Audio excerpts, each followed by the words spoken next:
Hey everybody, welcome to the live stream on a Sunday.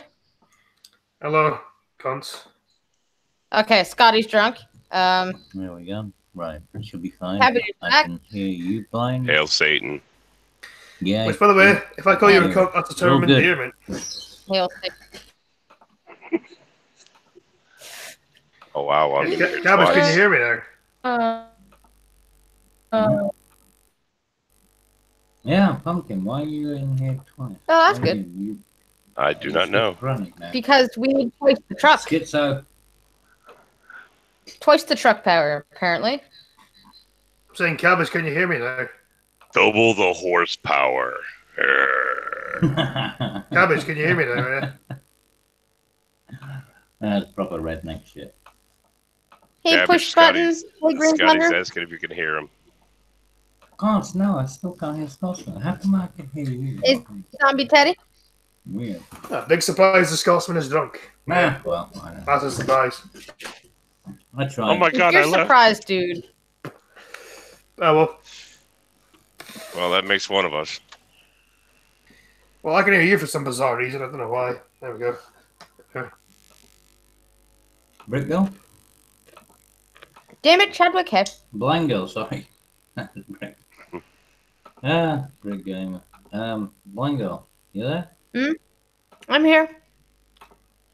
You can't hear me, can you? Uh-oh. Another restart. Fucking thank you so much, people. Yeah, I don't think he could hear any of us. Dum. Anyway, Hi, fishing guy. hello, Chadwick. Yeah, it's just Cabbage's thing is doing a thing. Good old Cabbage. Yep, so Peter will be here after a smoke, and Brett, I think, is probably going to go to bed. So, yeah, welcome to chat. How's everybody doing tonight?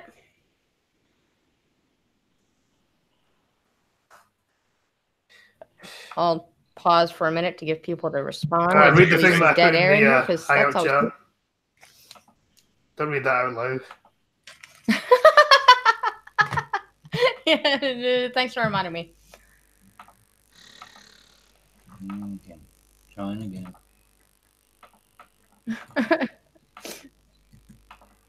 Cabbage, can you hear us now? Yeah, can hear you, mate. Pumpkin, you there? I'm here. Yep, good. Blind, I can hear you. It's all good. Woohoo! Yeah, finally. Nice. I swear to God, it's a pain in the arse.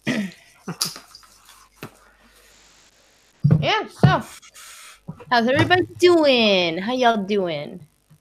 How you doing? Still suffering from yesterday's escapades. Oh, well. So the hangover is good then, alright. How long did you drink for then? Oh God! Well, it's from about 3 o'clock. You know, like early doors, just lunchtime, and went all the way through. No. Yeah, I've done that many times. I do that every weekend. It's not good though because it just sends you. It can send you mental. Well, Magoon. It's Magoon, my sexy man. I'm Scottish. I wasn't exactly sane to begin with, so. Yeah, fair enough. So you always got a fucking hour. Yeah, fair enough. He got his Scottish exemption card. Exactly. Oh my God, Scottish privilege? Mm-hmm. Oh, I gotta get me one No, of that's them. not a thing. There's no such thing as Scottish privilege, I'm afraid to say. Ah. Of all the white people, we're the most oppressed white people, probably. Oh yeah, of course you are. Anyway, go and make cotton mills or something. I was gonna say, wouldn't that be the latest hashtag? I can drink from 9 a.m. until midnight because hashtag my Scottish privilege. My Scottish liver. What liver? What liver? The one that's laying in the. The Well, one you that's can't laying in the mention corner crying. genetics. You can't mention genetics. You can't do that because that would indicate that there's actually something biological about people. Well, I am Scottish and part Irish as well, so therefore I must be like superhuman when it comes to drinking. Oh, fair enough. Yeah, you're definitely hazardous. So this first article is going to be a joy for everybody because Chris Rock rips Jussie Smollett at NAACP Image Awards. Hells yeah! Well, good for him So, then. in Los Angeles, Jussie Smollett, who lost to Grey's Anatomy star, and the name is funny. So he lost to Grey's Anatomy star, and you know what her name is? Jessie Williams. Oh god. Oh god, he lost to another Jessie. That's hilarious. In the supporting Name association, though, you know. Yeah, but his name's Jussie. It's a nickname for Justin. Yeah, Jesse, not Jesse. Well, whatever. What is the fucking joke, guys? Don't rip my jokes. Come on now. It was so He lost because Jessie's the girl. exactly. So he lost in the supporting actor in a drama series category. Did not attend the NAACP Image Awards on Saturday. Jesse's girl. It's been a really bad week for Empire Star after a felony case against him was dropped in Chicago. The handling of the case, which, accused Smollett of falsely reporting to police that was... He's got the bubbly. Who's got the what? Targeted by... Okay, you got the bomb. Actor-comedian Chris Rock took verbal jabs. Actor-comedian Chris Rock took verbal jabs at Smollett before he presented Outstanding Comedy Series to ABC's Blackish. They said, no Jussie Smollett jokes. Rock said, yeah, I know, but what a waste of light skin. Do you know what I could do with that light skin? That curly hair? My career would be out of here. Would be running. Hollywood. What the hell was he thinking? You are known as Jesse from now on. You don't even get the you anymore. That you was for respect. You ain't getting no respect from me. Hello, Prospero. Hey, Prospero. Hi, Prospero. Hello, Prospero. We're just reading about how Chris Rock tore Jussie Smollett a new one because he should. In I'm response, sure he'll find a use for it. yeah. In response to The Rock's jokes, Blackish star Yara, whatever fucking name, made her stance in the Smollett controversy obvious. I stand with Jussie, the bitch said, before she handed the microphone to Marcus Scribner, whatever, and ducked into the crowd, or castmates include into the crowd of castmates, including Anthony Anderson and Tracy Ellis Ross. Yay! Wasn't that a good story, ladies and gentlemen? Everybody. I think Jesse is a good term for him actually, because in Scotland, Jesse means in Scotland, if you call someone a Jessie, that means they're like a little girl. Yeah. No, there you go. They're a big wimp. Yeah, they're a big Jessie. Yeah. Good. So therefore, it's a good term. It's a good term as far as I'm concerned. Yeah, that was such a good story, you know, just a good story. So this one, however, Prospero's definitely right. It's a good thing that Chris Rock decided to say something about it. well, yeah. I mean, when you get someone who's anti-Trump and was pro-Obama, as Chris Rock was, you know, him turn around and just saying that ain't right. Yeah.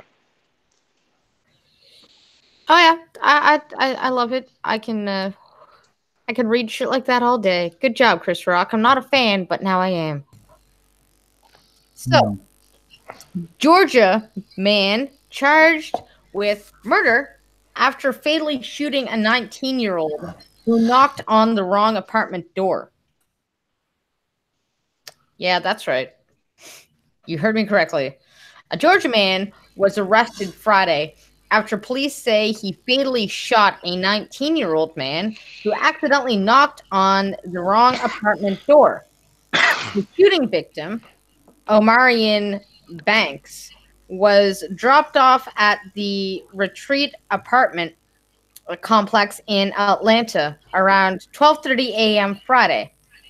According to police, Banks and his girlfriend recently moved into the building, and Banks, still unfamiliar with the area, knocked on what he thought was his own apartment.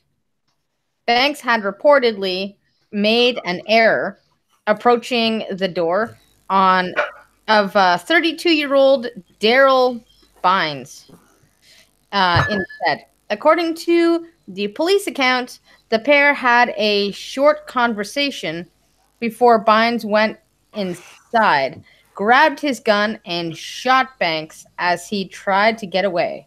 Mate, so it isn't actually about knocking on a door. It's about something more significant than that, right? They had an exchange, a conversation. Obviously, because I mean, who does that? Who goes, "Hey, oh, sorry, man," and then goes to walk away and he shoots him? Like, exactly. Banks' girlfriend, who was on FaceTime at the time of the shooting, told the local station that she heard her boyfriend say, "Sorry, I'm in the wrong house," or "Sorry, I'm at the wrong house," before Bynes reportedly called him a racial slur, adding, "You're at the right house," she said. She then heard 2 shots being fired out. I feel like this is shit that never happened, Lane. Seriously, it's like this sounds like some really poor script from some made for TV episode. Yeah, police said that Bynes first claimed self-defense, but evidence suggests the victim was shot from Bynes' balcony as he tried to get away. Okay. Bynes was arrested and booked at the Fulton County Jail, where he is facing murder charges. Inmate records indicated he had been arrested 3 previous times, according to jail records. Okay, so he's got 4 already. He's not exactly a pillar of the community. No, and what's interesting about the racial slur and everything else is this guy is not white. Well, should he be? I mean, is it obligatory these days? I don't know. I feel like an exchange like, "Oh, you're at the right house," and racial slur, like saying like, nigga or something. You don't usually see it coming from the same person of color. You know what I mean? It's kind of like, but no, I don't know. I mean, all you got to do is hear 2 people calling each other niggers. Black people calling each other niggers. I mean, that can be taken as, who the hell knows these days? Well, I mean, do you know what you're allowed to say anymore? No, I don't. That's why this is everything. But you know what is really interesting about this article? Hello, Scotsman. How are you today? Disavow. This extremely article. drunk. That's why I am. This article is very interesting because the girlfriend is saying she was on FaceTime and she heard the exchange and she heard everything. Yeah. But they're not only in the wrong apartment building, but he was shot from a balcony. So how could she have heard anything? I bet she's called like Chastity or Tiffany or something. What's the name of the woman who's, the partner? They didn't give it. Damn. Because it's going to be one of those names. But yeah, they're saying that evidence says he was shot from the balcony, which means he was probably in the wrong fucking apartment building. So how could she have even heard the exchange? Yeah, but I mean, turning up to the wrong apartment. I mean, does somebody knock on your own door anyway? Wouldn't you have a key? It's just bizarre. I don't know. None of it makes any sense. No.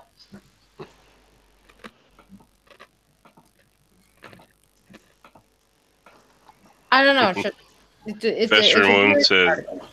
Veteran Wound says, obviously you don't know black folk. They regularly use that word for friends or foes. Fair enough. Yeah.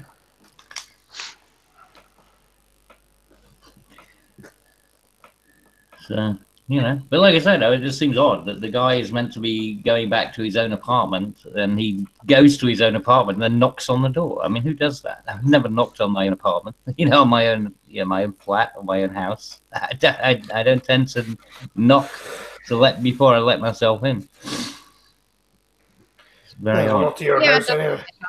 Yeah, you just don't do that, do you? Peter. No, I promise you that's not me. Doesn't make any sense. Well, it's not me. I'm just drinking on stream. Wait. Someone is eating. Oh, happy me. Oh, fair enough. It's your stream then. It's Blind Girl. It's her stream. It's all okay. Don't look at me. I'm operating 80,000 pounds worth of steel and stuff. I mean, it can't be me. I haven't eaten all day. So. I mean, like, there was just this perfectly good bag of chips sitting there, and I was like, you know what? I think I will eat you. Blind Girl, the next Amber Lynn. I genuinely thought it would be. I haven't eaten all day, so. When am I not eating on my stream? Like, how many times have you heard me go, oh, these cheesies are good. Oh, this is really good chocolate. Ramen noodles. Like, what am I not eating when I'm streaming? Like, seriously. Yeah, it's basically like one big ASM. Yeah, there you go. So. R. Apparently. Mukbang with Blind Girl. I don't know. Jeff Where's Bezos. Cryptic when you need him? Yeah, I genuinely didn't know. I genuinely didn't know that that genre was pronounced mukbang. I thought it was just mukbang.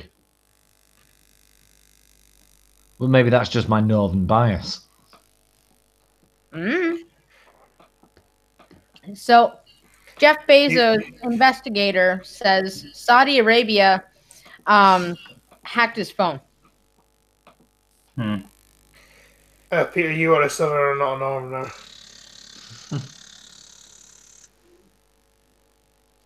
Where did Peter go? I don't know. You laughed when I said he was a southerner and then just left. No, I was just unplugging the other pair of headphones because Brit's gone to bed. There was no need to headphones unplugged, so I had to mute myself. Oh, you mean like instead of what I do, which is just pull it out and everybody thinks I died? Yeah. Even though you're so southerner, though. I'm not a southerner. I heard that, Scotsman. I am not a southerner. Yes, you are. You live in England. You are second from Gretna. Which certainly also means that people in Berwick are northerners, but, well, that shouldn't be part of England anyway, so... Oh my god, he's southerner and a Remainer? Oh, Peter. Peter, you gotta do something, man. You gotta, Assassination Squad. Yeah, there you go. Hey, I'm a northerner. I have gravy on me chips, right? Oh, Jesus. I will say the north of England is better than the south of England, but you are still southerners, though. Well, of course, we're always going to be south of you. What's that? What's the problem? I'm just saying that he's a southerner just to annoy him. He thinks he's a northerner when he's not. Peter is the new leader of... Fuck you, random goon. I'm just saying that people in the north of England are better than people in the south of England, which is true, but still southerners. Anyway, Blind Girl, back to your story. Yes, I do. Well, I'm trying to pull these news clips that Britt sent me on Discord, but they got mingled in with all the dried marshmallows I can't buy. So I'm trying to figure out which one is Lucky Charms marshmallows and which one is the news article. Here we go. Okay. Mystery of plastic Garfield novelty phones washing up along French coast solved by after 30 years. Wow. Yeah, they had that before. Remember with the ducks? You remember about the rubber duck ones? Yeah. The bath ducks. Well, that was years and years ago. There was another one. Break open and shit floats around for a long time. There was another one quite similar recently. There was someone who was putting Especially rubber ducks. Putting rubber ducks in bubbles. I think it's somewhere in Scotland. I think it might have been. Yeah, it was Edinburgh. Yeah. Edinburgh. Edinburgh. Okay, bro. How do you put a rubber duck in a bottle? In a puddle. You got to be persistent. Puddle. Okay. Pumpkin trucker. How the fuck do you get a stick in a bottle? It's called Bra, motherfucker. Bra. Edinburgh. Edinburgh. Cool. Edinburgh. Okay, bro. What? No, it's Go bra, fuck yourself. not bro. Fucking Quebec. Go fucking Quebec. Bastard. Blame the French for that. Yeah. It's Quebec, not Quebec. Quebec. Quebec. But yeah, what I meant last while ago. Can you send me that article about About the plastic Garfield? Yes. Okay. Prosper asks if Peppa Pig is loose in Edinburgh. Oh, Edinburgh. Edinburgh. Edinburgh. No, it's Edinburgh. Edinburgh. All right, Kermit. Bro, not bro. Hello, Kermit the Frog here. That's actually not a bad impression. I know. No. Every time he does it, I think, apart from Jordan Peterson, that is probably the best Kermit I've heard in a while. Hello, everyone. I can also do Cartman. I can also do Cartman as well. I do not doubt that for a second. It'll be It's fine. me. Oh my Back to your news, blind girl. while you guys were talking, I was gonna try and send it to Peter in Discord, but now I don't even know how to do this. Wait, that's negative. Go to his name in DMs. That's what you do. There. Sent. There we go. All right. I got to load this again. So, mystery of plastic Garfield novelty phones washing up along French coast solved after 30 years.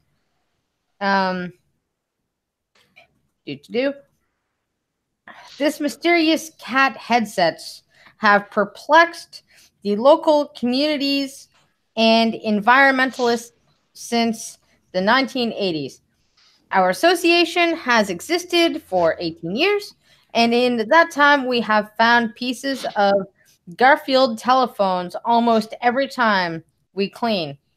Claire Simonin, the head of beach cleaning group, are Filten Sue, get some fucking proper names, told the AFP news agency. But after a French paper wrote about the strange feline phenomenon, a local resident came forward to reveal a 20-year-old secret. Rene Morvan and his brother went to the beach during a large storm 2 decades ago and found the phones blanketing the coast.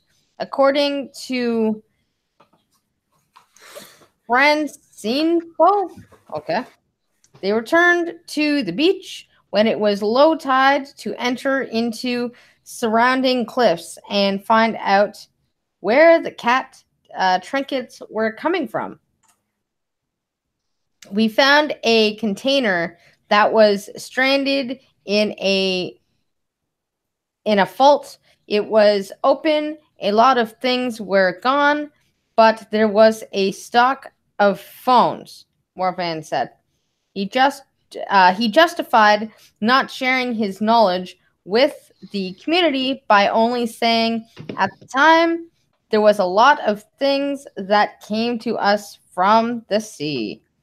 Once learning of their whereabouts, Simonin ventured out and recovered an additional 23 Garfield headsets, on top of collecting over 200 plastic pieces and wires over the last few decades. So that's it. They just found a fucking box and left it there. That's it. Yeah, I mean the French. Don't be surprised. Yeah, that's headline news. That's the most exciting thing that's happened in France. To be fair, this is one of those things where, like, these little mysteries and these little sort of weird, freaky things or odd things that happen, where the explanation is always a lot more dull than the actual story. Mm. So it's like Basically, a container fell off off a ship and broke open. Yeah, big deal. Well, you know what? They should have just made something up that was cooler. Yeah, That was a right, serious letdown. The duck one was cool because it was like little ducks that like the ones you put in your bath, and they were all floating around. I mean that one's actually quite cool. You got like the whole of the Atlantic with these things floating around. People are still finding them. another weird one wasn't there? I think it was Australia. Someone was going around filling potholes with milk and cereal in the road. Oh, I heard about that, but I thought that was just sort of like a meme thing. I didn't think it was anything of any. Well, it was because like the district council or whoever it is who is in charge of the roads in that area of Australia wasn't doing anything about them. Did it improve anything? Them putting cereal and milk in into the pot? So to sort of highlight it, people or someone was going around pouring milk and cereal into the holes. What a waste of good milk. Yeah. Now I remember the story. I'm just not sure it was particularly productive. But I mean, it's Australia. Who knows? Maybe cereals are important. Actually, Prosper, I was thinking Fruity Pebbles. Cocoa Krispies, you mean Cocoa Pops? That's what you mean? No, Cocoa Krispies are an American thing. It's just chocolate Rice Krispies. Yeah, so yeah, Cocoa that's Pops. Cocoa Pops. Yeah, it's Cocoa Pops. What's that one that's like aggregate? It's really like big chunks. Yes. Do you have the monkey on your cereal box over there? No, this is just What for? For Cocoa Cocoa. Krispies. Yeah. No. Somebody had the Cocoa Pops and have a monkey on the box. You don't have monkeys anymore, are you? Isn't that meant to I think be Cocoa Puffs was. Oh, Prosper, help me out here. What the hell was that bird? Was chicken. Right? What company makes Cocoa Krispies then? Same people makes the Rice Krispies. Kellogg's. Kellogg's. Yeah. So it will be Coco the monkey then.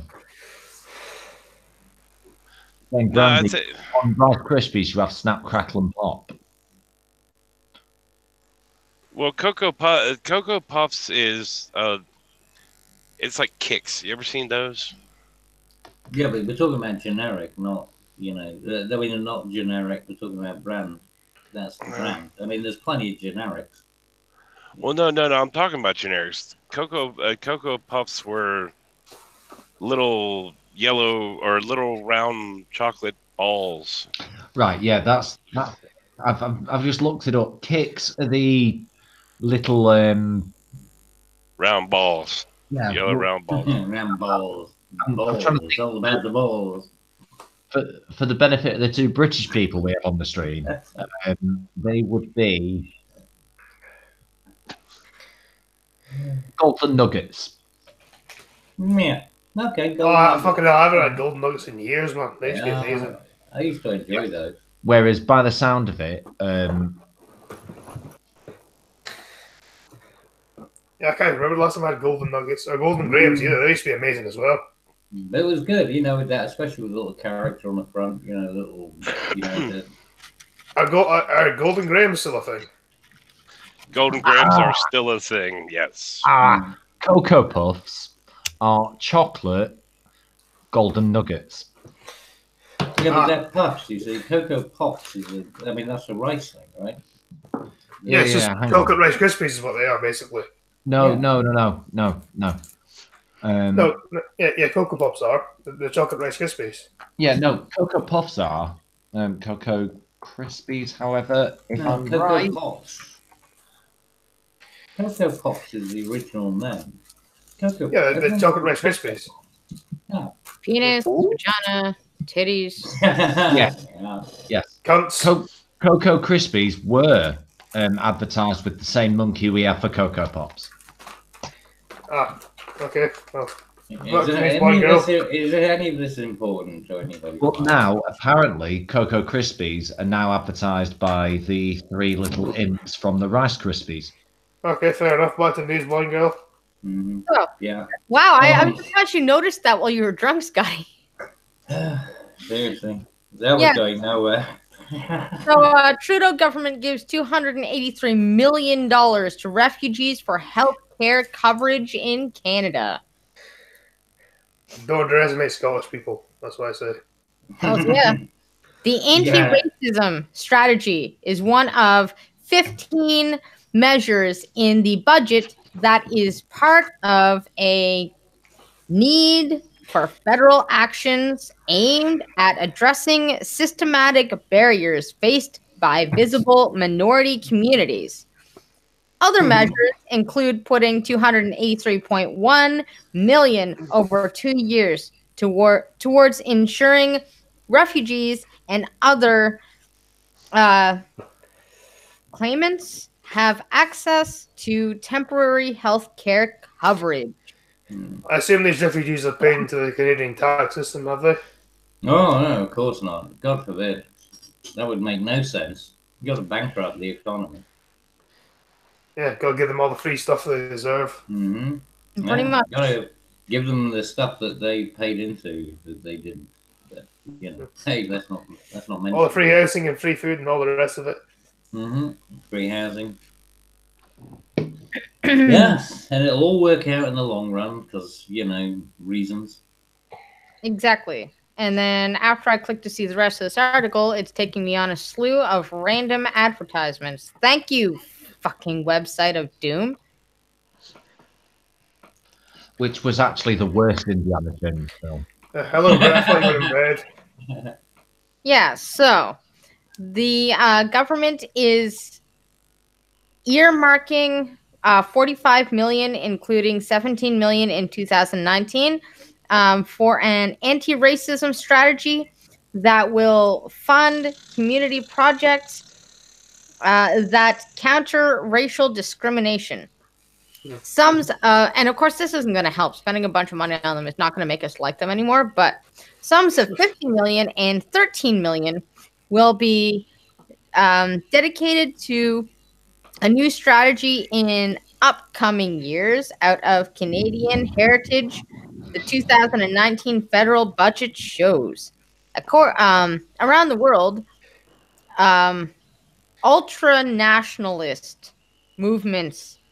That's what they're calling it now, ultra-nationalist movements? Of course. Anything even remotely, you know, that isn't, you know, that's anywhere non-Marxist is Any kind of patriotism, basically. Yeah. Like, you know. You're not allowed to be proud of your own country anymore. That's evil. Yeah, you got to be ashamed of your own heritage.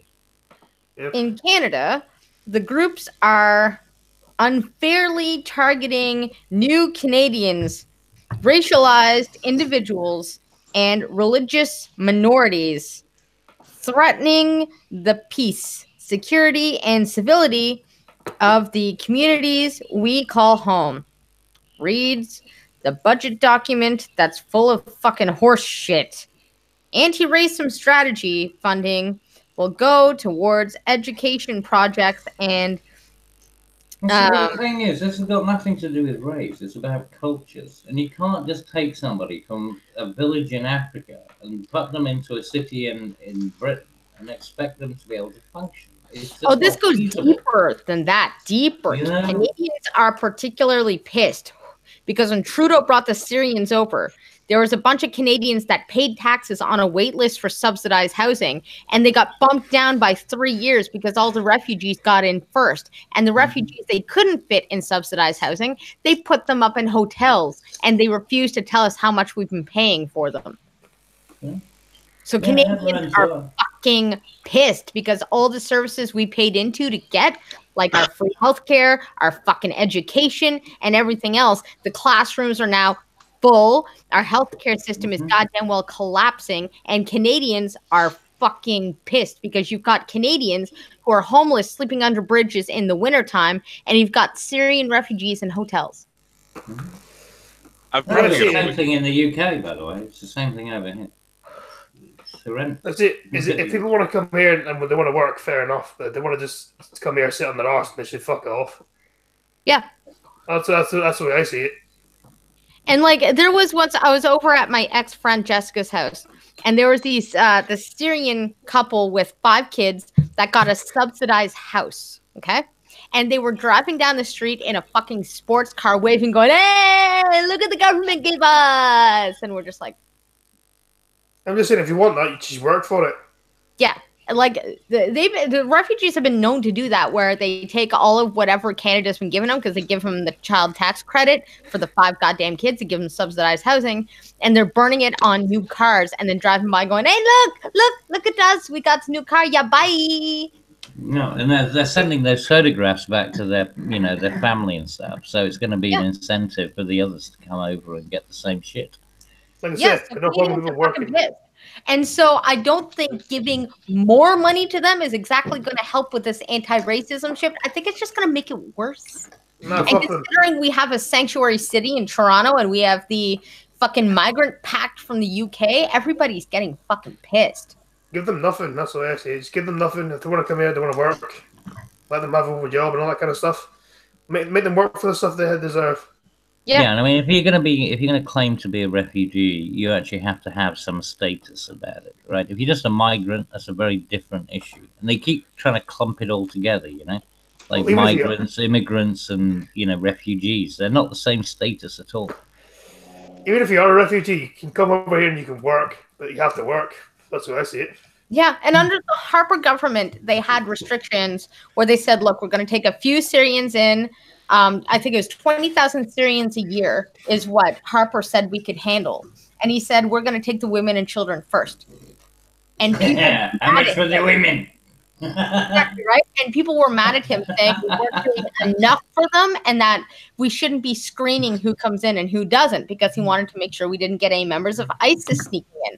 So he got voted out like the next year. And Trudeau came in and he said, "Fuck it. Come on, all in. Come on. No fucking screening necessary." So they took everybody. And so now we've got a bunch of fucking chaos running around in Toronto because they didn't bother to background check anybody that came in. They just said, "Come on over." And we took about what? I think it's the lowest estimate is 500,000 and the biggest estimate is 1 million. Check your Streamlabs. Oh, I love this. Love Streamlabs. Streamlabs is so good. Ooh, just a happy. Ooh. Are you sure you're not bipolar? She just went fucking Weibo. Peter, I know it's a joke. I was gonna say. Certainly Weibo sounds like her. We sorted this last night, Trucker. What, you mean that I am not Weibo? No, that's not how it works. The thing is, the joke about being bipolar, that's funnier than just saying, "Yep, she's a girl." Anyway, Pornhub still works. Anyway, Pornhub still works. She ain't bipolar. She's Hey, Scotty has wait a minute, Scotty. You're not looking up Pornhub while you're drunk, are you? Please don't jerk off on the stream, please. No, I know you can't now. I mean, technically, it's beyond midnight now, so technically, you can't go onto any porn sites from the UK. I'm on a porn site right now. Ah, that's meant to be denied. Mute your mic. Oh my goodness. Last thing we need to hear. I'm going to say this very politely. Random Goon the Jew. I'm giving you $5 towards your funds. I need to take a percentage of that, though, Jew taxes. So I can only donate $3. I donate 2. Thank like you, Jew. I mean, Goon. Yes, Thank you, no. Goon. You're so You nice. random Jew. Oh, he said random Goon the Jew. Why do you I've have already, to go I've already Weibo broken, about I've already it? broken the law on this stream technically because it's the 1st of April, so I'm not allowed to look up porn sites anymore. Technically, Right, legally. Got an injunction. Scotsman, whether it's legal or not, it's still a weird thing to do on stream. Yeah, I true. just wanted to Yeah. check. I literally just wanted to check. To It's be like honest people with you. pissing on stream. You don't want to hear that. You certainly don't want to hear of anyone fapping. Yeah. So, the anti-racism strategy funding will go towards educational projects and creating programs that help create employment opportunities for visible minority groups. So, racism. In the budget, the government says that racialized men and 24% more likely to be unemployed than men in non-racialized groups, aka white men, while visible minority women are 48% more likely to do fucking nothing than non-racialized women, aka non-white women. The government says it will release details about specific initiatives later. In last year's budget, the government dedicated only, I love how they put that in there, they dedicated only 23 million over 2 years for cross-country consultations about a national anti-racism approach, as well as to boost funds for the multiculturalism program, aka give money to the foreigners program. The anti-racism strategy is one of 15 measures in the budget to treat foreigners better than Canadians. Thank you very fucking much, Trudeau. The end. Mm-hmm. Oh, and by the way, Hell. Peter, I dumped something in your Twitter. But Kinky. this is what they keep doing. You know, they Up Did there. you go on just about dump it, in my right? Twitter again? But I mean, Yeah, seriously, you know, when you think about it, right? I mean, who just generally in a day-to-day, situation just arbitrarily goes out, like, wanting to be racist?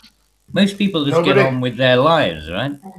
If you got a guy who's a black guy who runs a local paper shop or whatever, you don't give a shit. You buy your paper and you go on about your business. Nobody cares. Yeah, no one cares. Yeah, no one gives a fuck what skin colour they are and where the fuck they come from. Exactly. Just so you're doing your job, and As long as they're not a things dick, done. no one's bothered. Yeah, exactly. It's weird that they, this whole shit. They're making problems. They're actually creating the problem. Yeah, they are. And the funny thing is how they say we're going to make employment just for the minorities. We're just going to make employment just for them. It's like, Yeah. why don't you just create more employment for fucking everybody? Why do you got to be like, no, you need this? Yeah, well, again, it's like it's giving them victim status, right? So it's like, oh no, now we need more. We've got to be, special treatment and everything. Which is just going to piss off the locals. Well, it's also going to piss off the the people who last actually thing got you to wanna buy do is whatever piss off product the it is, because locals. it'll probably be shit Don't piss off product. the locals. We It's got like how pissed- people say like, it's like people over here used to say like, oh, Paki shop and like Chinky is like a Chinese takeaway. It's like, well, if you were that racist, you wouldn't give them any money in the first place. Yeah, exactly. And it was just a chinky because it was called a chinky because everyone called it chinky and nobody thought anything bad of it. It wasn't like it was an insult. It's like if you were that racist, you wouldn't give them any. You wouldn't give them money at all, would you? Exactly. Same with Paki shop. Yeah. No, nobody cares about this stuff. But, like on the ground, it doesn't matter. I mean, this is what makes it weird is when they turn it into these policies. And then all of a sudden it becomes a problem, which was never there to begin with. Exactly. Yeah. The thing is, right, a lot of these people, they all sound like very sort of one topic campaigners. It's like it's always the exact same topic, and it's we want equal representation, we want orange, we want absolute parity across the board, those kind of things, and it's not always possible. Yeah, but that's the difference. They're not looking for equal opportunity. They're looking for equal outcome. Yeah, sorry. Yeah, I misspoke. Same It was thing. equal outcome. Yeah. Yeah, and that never works. You can't dictate that. You can give people equal opportunity, but you can't demand the outcome. I mean, I suppose now they can do, because they fuck with, how things work. So you can have retards working in jobs because, special dispensations or something. I don't know. That's No, what Peter. they'll do. You know what I mean. All right. Well, I'm just going to run for a quick sig, and You then I will come bastard! back. I You- will. Right, Brian Gill, I've got the article you sent me up on my screen, ready to go. I have a sig before I read it. Damn it! It's quite... Okay. So, give me 2-3 minutes. Fine. What am I gonna say? No, you're gonna do it anyways. I love you. Alright, now I gotta find another goddamn article. Damn it. Right. I better still have my wrench when I come back, I tell you that. Best of you, what? Wrench. I know what you're doing there. Alright, come on. News. Get out of here. I don't need that. Get out of here. Mine's Brick Gamer. I have a question to ask you about that, actually, and I'll ask it off stream. Later. Yeah. About what? All right. Later on. I think I even mentioned that. Right. Okay. Would you like me to take a shot at one real quick? Sure, why not? It's one of the ones we didn't get around to yesterday. I don't know why. I'm just intrigued by this one. There are eating challenges, and then there's lunacy. What Brian Shaw did qualifies as the latter. Shaw, who's a 4-time winner of the World's Strongest Man, decided to eat the entire Taco Bell menu. The competitive strongman dared to attempt to eat every item from the menu of Taco Bell, which is about 20,000 calories, and he survived to tell the tale. Yeah, but how was it? Well, how were his fucking bowels the next day? I bet they were blocked. I don't know. Let's. Transplant. There it goes. For a moment, I lost the thing. Let's see here. Standing at a towering 6'8" and weighing 415 pounds, Brian Shaw is a mountain of a man. The strongman doesn't fear anything, but an eating challenge brought the Goliath to his knees. Generally speaking, Shaw eats an average of 12,000 calories in one day, including 6 pounds of steak. In this YouTube video, Shaw consumes 20,000 calories of pure Taco Bell. Shaw went to his local Taco Bell in Brighton, Colorado, and ordered every item on the menu, which cost $120.03. Shaw even ordered multiple quantities of some items, such as treating himself to 3 caramel apple empanadas. Shaw was having a grand time at the beginning of the video, shoveling fast food down his throat, but within minutes, regret started to fill his soul. At one point in the eating challenge, a weird sauce took him out of his game, and he was never the same after that. Shaw made a follow-up video to explain the aftermath of the eating challenge. That was an awful idea, Shaw said. I was regretting that probably a couple of minutes into the challenge. My stomach started hurting. I started sweating. A couple of minutes into the challenge, my body was just freaking out, Shaw explained. It was pretty awful. The toilet took a beating. He said it was the worst eating challenge that he had ever done. Previously, Shaw consumed 14,000 calories while doing a Chick-fil-A challenge. Wow. Okay. Competing a 10,000 calorie pizza challenge and ate 25,000 during a cheat day binge of Wendy's Krispy Kreme donuts and Ben & Jerry's ice cream. Brian Shaw must have an industrial strength toilet. So that sounds amazing, to be fair. It does. Again, I'm not saying that because I haven't eaten for like 26 hours or something, so therefore anything would sound amazing right now. And I'm going to go ahead and throw that in the chat because there's a link to the video. That's all on y'all if y'all want to go watch that video.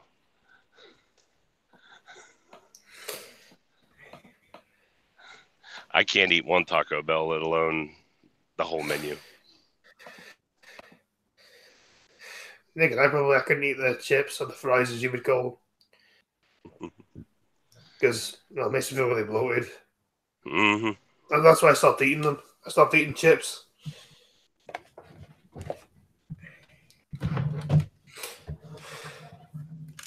Anyway, let's see here. Welcome back, Peter. Oh my god, I thought he was back, but it's just because he didn't mute himself when he left. That bastard. Yeah, go fuck yourself, Peter. Fucking Mike bastard. Man United are shit, by the way. Yeah, I said it. Man United are shit. Yeah, still not coming back with that. Yeah. Yep.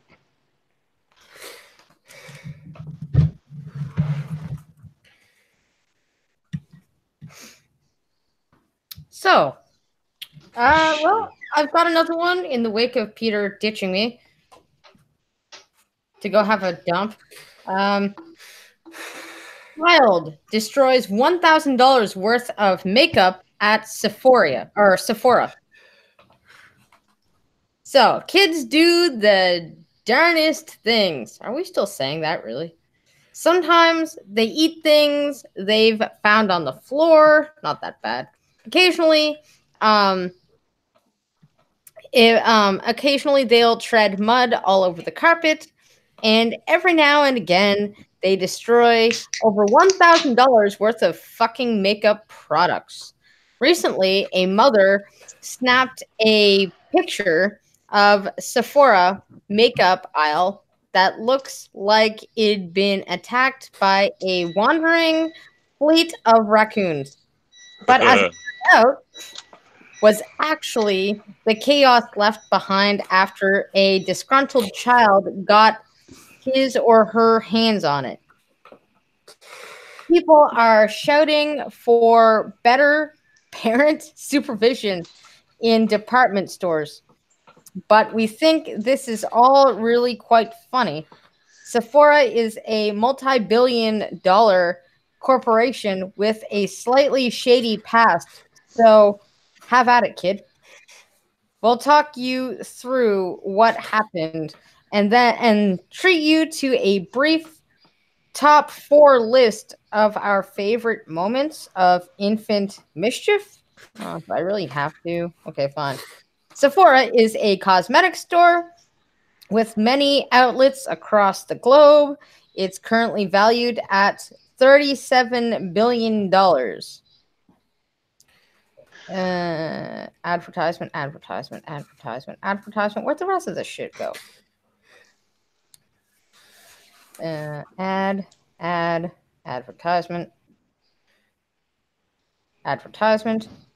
I'm back.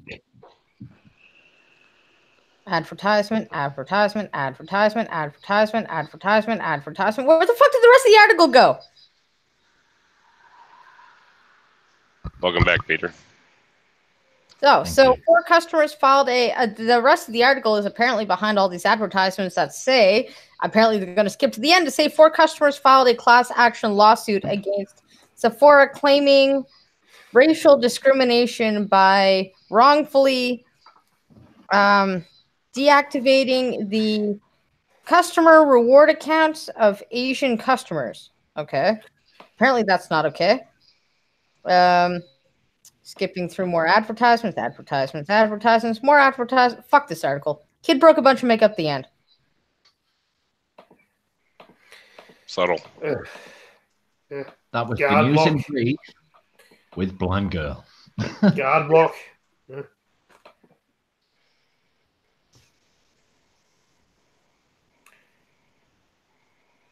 BBS, be back shit or something like that.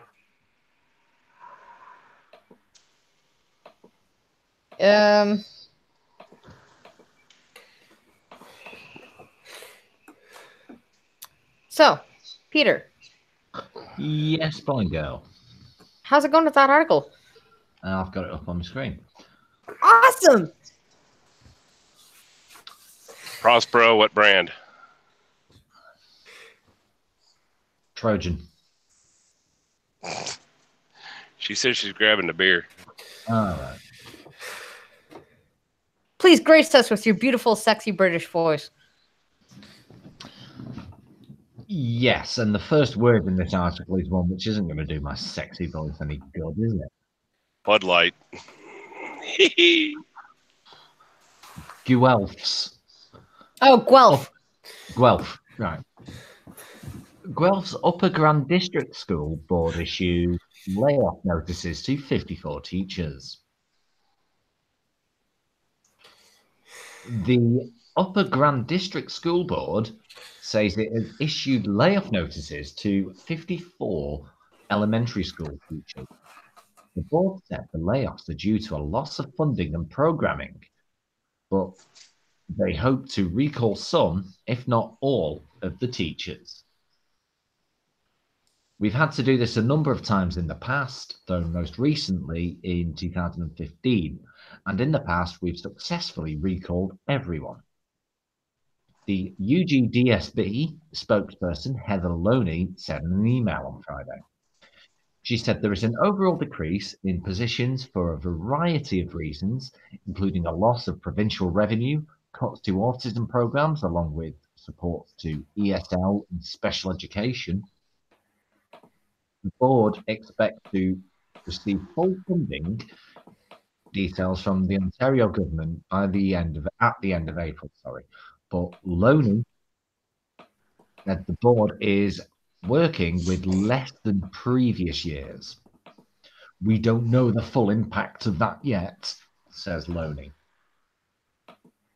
The school board employs more than 3,000 teachers and support staff and has more than 35,000 students in 76 schools across Guelph, along with Wellington and Dufferin counties. The head of the Labour Union representing elementary school teachers in Upper Grand said he is hopeful that all 54 teachers will be recalled. We've always been lucky, said Gundy Barbour. As long as I've been president of the local, and even when I was vice president, we've never had teachings go into the next school year without being recalled. Teachers, go into the next school year without being recalled, and I'm certainly hoping that will be the case this year. Barbour said that the board has done this because the province will not disclose any educational funding details until after their budget is unveiled in April, and the board has to adhere to strict timelines when it comes to layoffs. The board is laying off teachers because they don't know what their funding will look like, she said. Barbour said most of the teachers that received notice are in Guelph, along with the Orangeville and Shelburne area. So basically, a load of teachers are getting fired, but apparently they're getting fired, but not really being fired. Yeah, and we lost a cabbage. Yeah, no, he said at BBS. Oh, okay. And yeah, that lots and lots of teachers are getting cut back, actually. Fuck, I can't read this one either. Fuck you, CBS. Fuck you. This is going to be great, too, because more than 100 cats were found in a Toronto house. Gotta send you another one, Peter. Fuck you, CBS. You know what? I'm going to start suing every single one of these goddamn newspapers. I'm going to sue every single one of them for not being accessible to the blind girl. Fuck these guys. Also, shh. What? Look in the chat.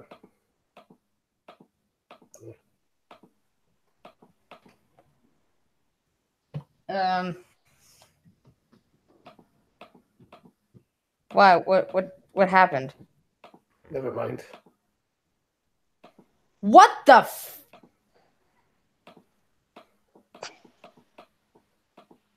What?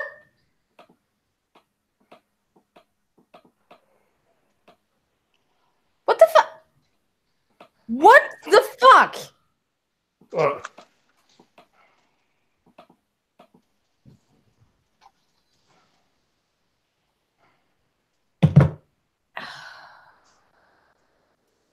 Seriously?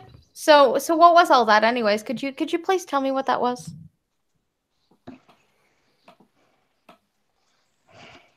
Yeah, to be fair, what has just happened, I had no idea about until I. What just happened? Nothing. Is he spamming my chat right now? Not anymore. It's possibly very slowly spamming. So what was it? Not for listening to 5 minutes you can't anyway. Well, yeah. What was it?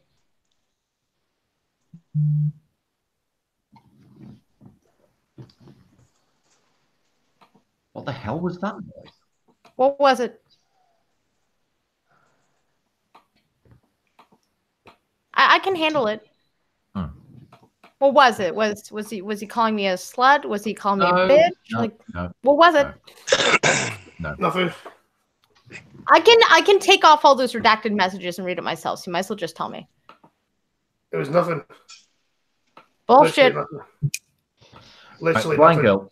girl, trying to stay sort of cryptic about it for the reason I'm about to tell you, but we're not discussing it on stream. Okay. No, Nothing bad actually happened. Nothing bad was said. It's just, even I think the reaction was a little over the top there. What reaction from what? Opinionated Scotsman? Yeah, from a certain Hibernian member of the panel tonight. Yes. Fucking Hibernian member. Fuck you. Fucking, I'm not a fucking Sweden burning age riddle fucking cunt. Fuck you. Fucking.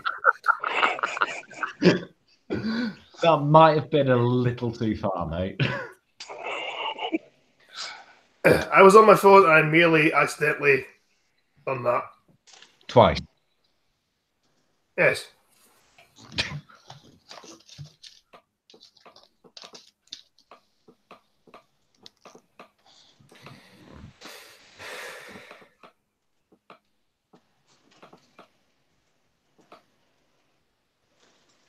Okay, these messages are not that bad. Oh yeah, I told you the messages aren't bad. I think it's more that it was nonstop. Yeah. Or it's more that he literally asked for it.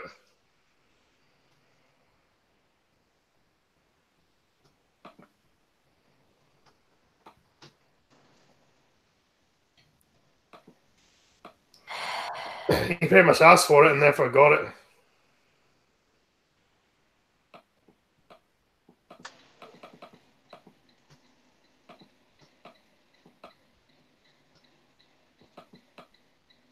Anyway, I don't understand any of this. Yeah. Neither do I. None of it makes actual sense.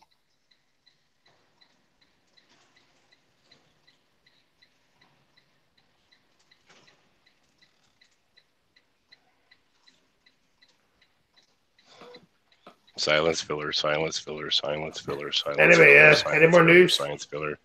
Eller. Any more news? We have some news, and I've just stupidly shut my DMs on Twitter off. Oh, cats. More than... Oh, Jesus Christ. Exactly, yeah.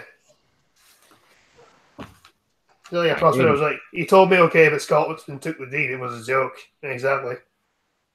Robert, therefore it's fine.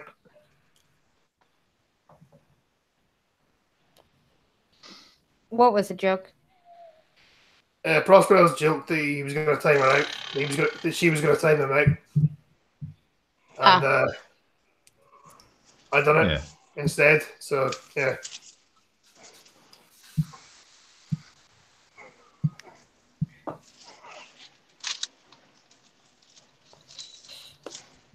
Okay. Well, 100 cats found in a house. Yes, yes. More than 100 cats found in a Toronto home. A Toronto volunteer group is looking for donations and foster homes after finding at least 105 cats inside a local home. I'll be right back. I need to piss.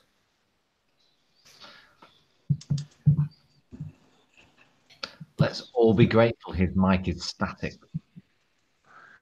Toronto Cat Rescues Director Belinda van der Sluis told the breaking news station, right, hang on, you find 105 cats in a home and you call breaking news.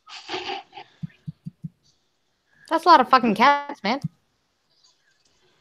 I know it's a lot of cats, but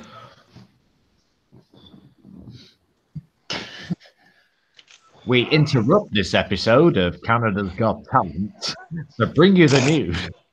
What? Now, the situation appears to be the case of animal hoarding. Hoarders often feel they're doing the right thing, but the reality is you couldn't possibly have a good feeding situation for all of the cats, according to Van der Sluis. There would be a lot of competition. Van der Sluis suggested that there may be as many as 120 cats in the home. Why does this number keep rising the further down the article you read? By the time it's going to be 1 million cats.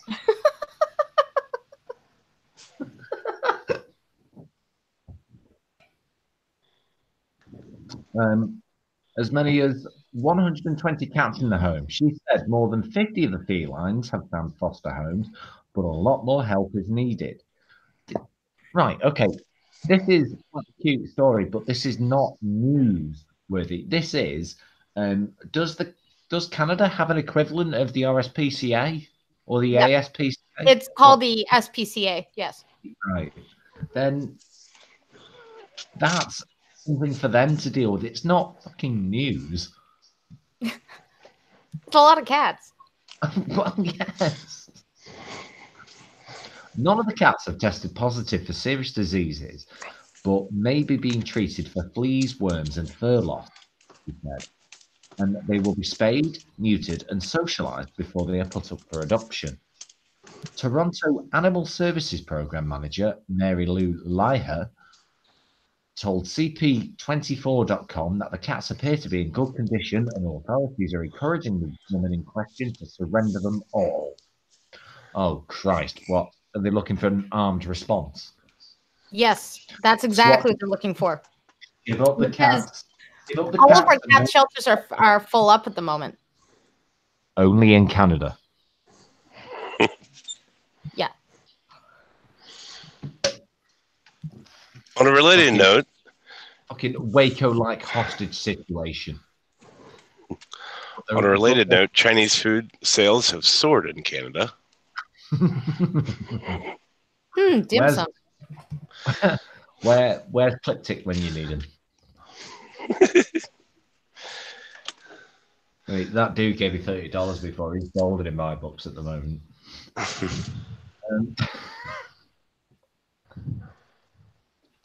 Not yet. Let's see. Right.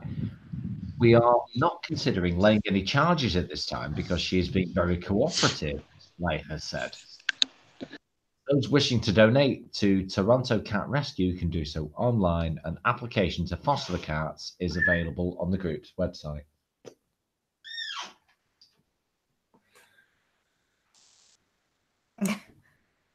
That's it. Mom, she's writing the joke song "Cat in the Kettle." The cat's in the kettle with the peking moon.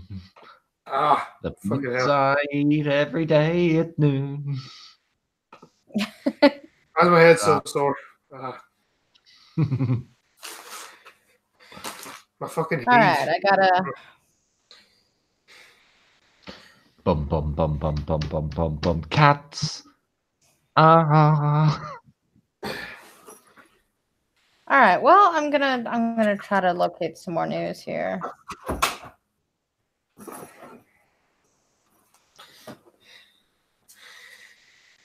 Let's see. Let's try. CNN always has good ones. Why not? We love the left, don't we? No.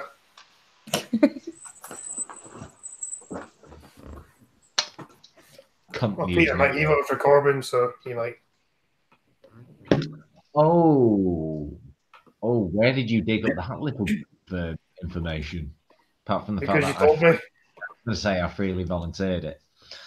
Yes, Yeah, I did. You told me. I was a member of the Labour Party at the time. They voted Corbyn in, and I voted for him. Yeah, exactly. You told me so. Oh, okay. This one will be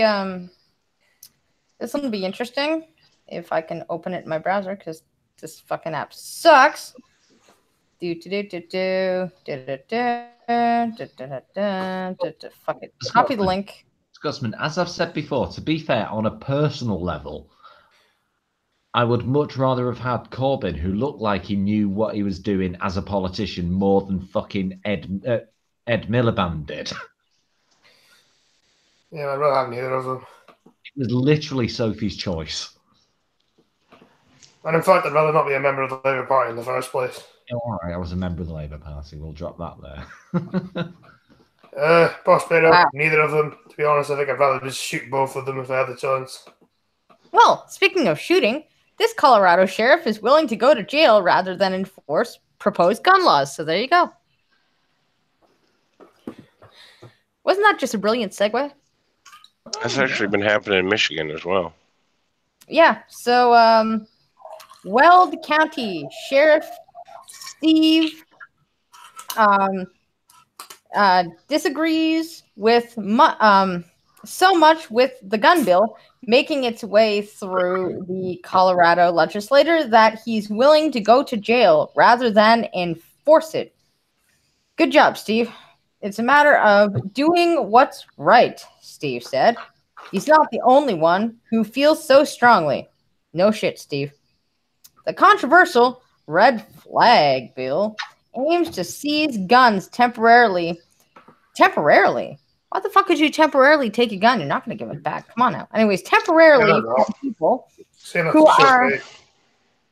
Exactly. So they're willing to take guns temporarily from people they deemed to be a threat to themselves or others. The temporarily that they're talking about in these so-called red flag laws are a smokescreen at best. Yeah. What the red flag laws are doing is allowing police just to show up and take your firearms with nothing more than we think somebody is a danger to themselves or somebody else.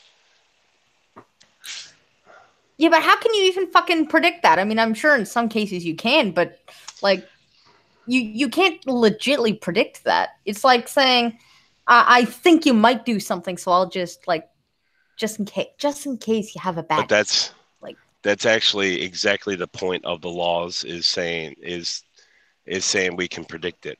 And unfortunately, people have already began dying because of these laws, because the police show up trying to take their firearms. They don't know what's going on, and the police end up shooting them. Great.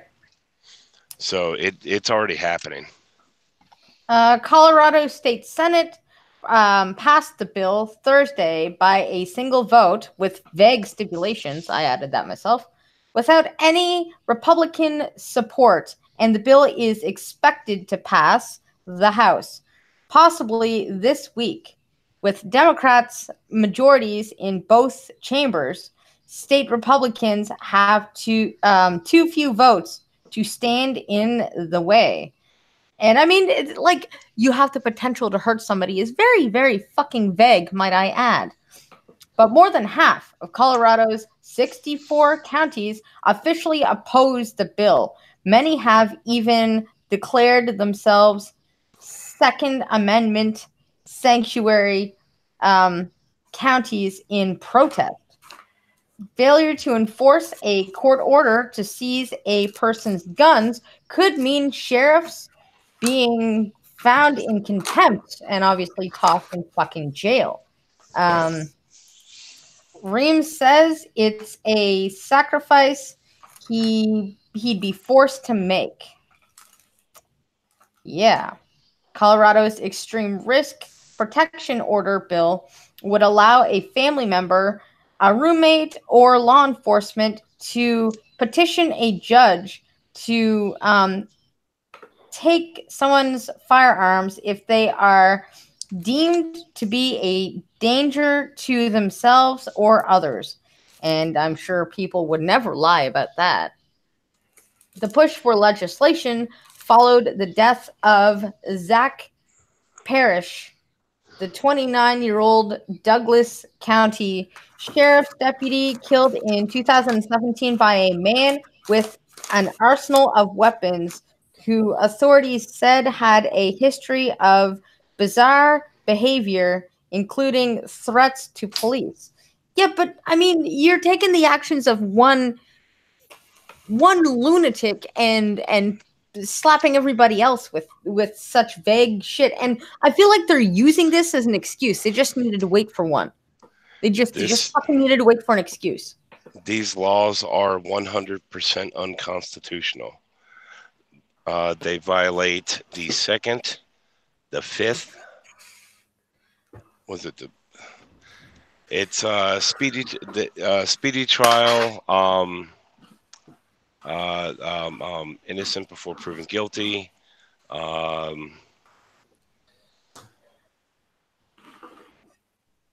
me out here, Prospero. One could sit and say cruel and unusual. Right to face your accuser. I mean, there are.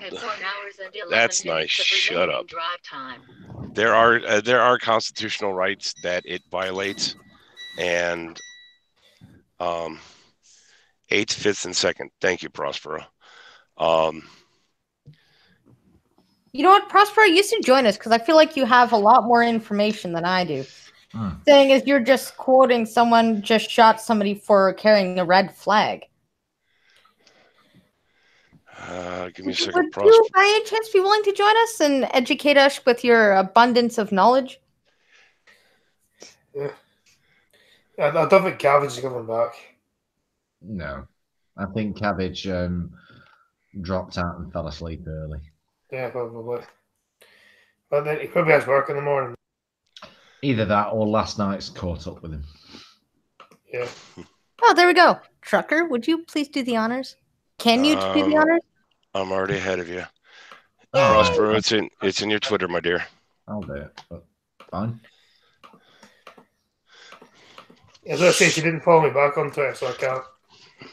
I was actually, ironically, I actually had her DM up to Prospero the moment, or already up, so. Hint there, by the way.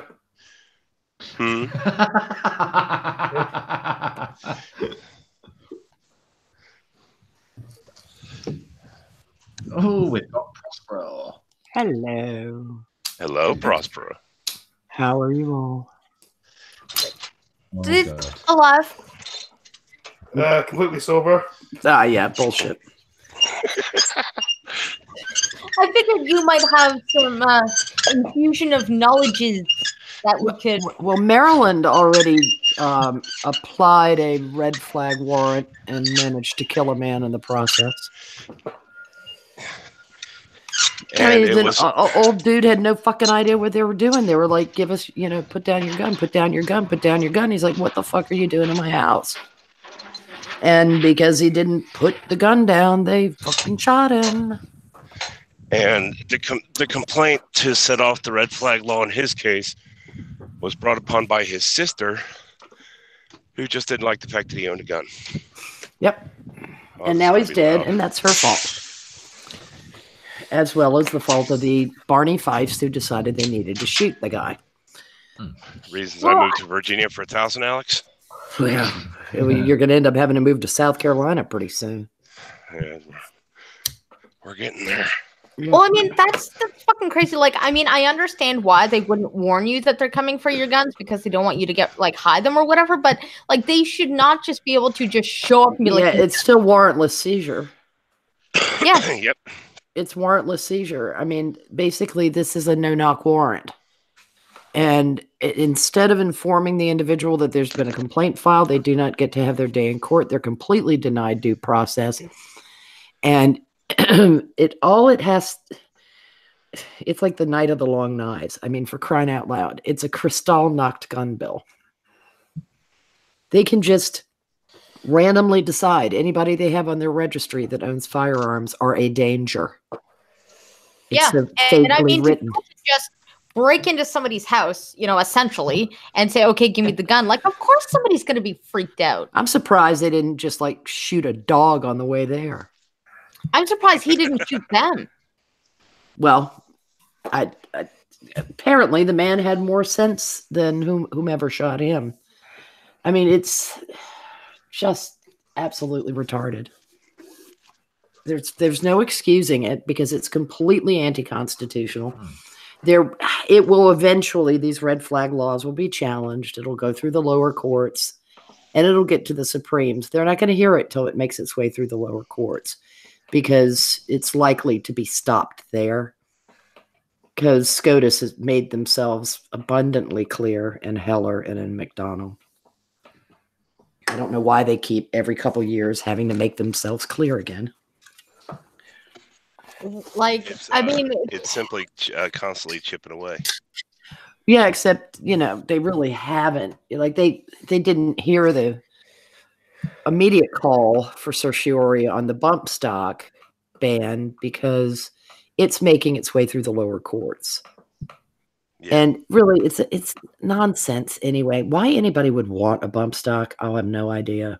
Just none. But if you own a belt, you own a bump stock. Well, it's not even a belt; it's a belt loop. And that's what I mean. You know, it's a handy dandy, self-made. It won't stop people doing that. Well, you realize when it comes to bump stocks, all you need is it's a trip to Lowe's with $5. Yeah. So all you need is a spring and zip tie. That's it. Yeah, and the whole purpose of the ban was, I mean, it's just Trump knew that it was something he could give people because most firearms people don't give a shit. Because it's not a very accurate way to shoot. No, it's not. It requires a great deal of arm strength to do it well. And most people are not going to have trained with a bump stock. Or they're not going to go out and buy a heavy-duty tripod. Right.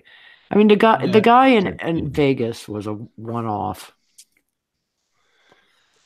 And still when it comes to Vegas, nobody really knows what even happened. Yeah, which is why so many people call it a false flag, because they don't have a reason. Not that motive is necessary, but the whole thing just reeks.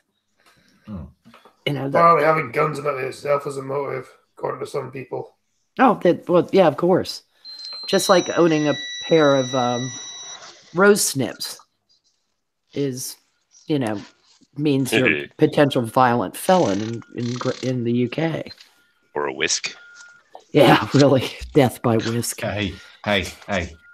You may take out lives, but you'll never take out whisks. Yeah. It's reached that point, hasn't it? Liz Sajid is bringing back stop and frisk, basically. Yeah, apparently that's racist. Yeah, apparently it is, but guess what happened when they stopped it? Yeah, the background went up. Yeah. You guys got to beat New York on a murder rate. Woohoo! You know. Well, London did, not the rest of the UK. Well, no, but I mean, London is comparable to New York. Well, the thing about New York when it came to the stop and frisk is stop and frisk was originally intended for those, like my dumbass was back in the 90s. It could be in the middle, like you mentioned to Britt earlier. It could be August, 95 degrees, 80-some% humidity. It's hot, it's miserable, and there's my dumbass walking around in a bloody trench coat. Mm-hmm. In a black leather trench coat. It's made for cops to be able to come up and pester people like me because, hey, it's 100 degrees and here's this moron wearing a winter coat. Well, yeah, it's a behavioral tell. Yeah. Why would you be, granted some people are allergic to the sun and have to cover up, but that can all be straightened out by a conversation with a cop. Unzip your sweatshirt and let me pat you down. Yeah, it's an inconvenience, but it's like, if you aren't carrying an illegal weapon, it shouldn't bother you. It bothers me. I know that it's a violation of the Fourth, but with reasonable suspicion, police have always been given a little leeway. Oh, yes. And you know what that you're talking about, by the way. Pardon? Maryland officers serving red flag gun removal order fatally shot armed man. November 6th, 2018. Yep. Yeah, because the police showed up at like 5 o'clock in the morning. When it's way too early for anybody.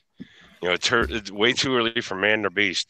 Here comes the cop banging on his door saying, "Give us your gun. We're not going to tell you why."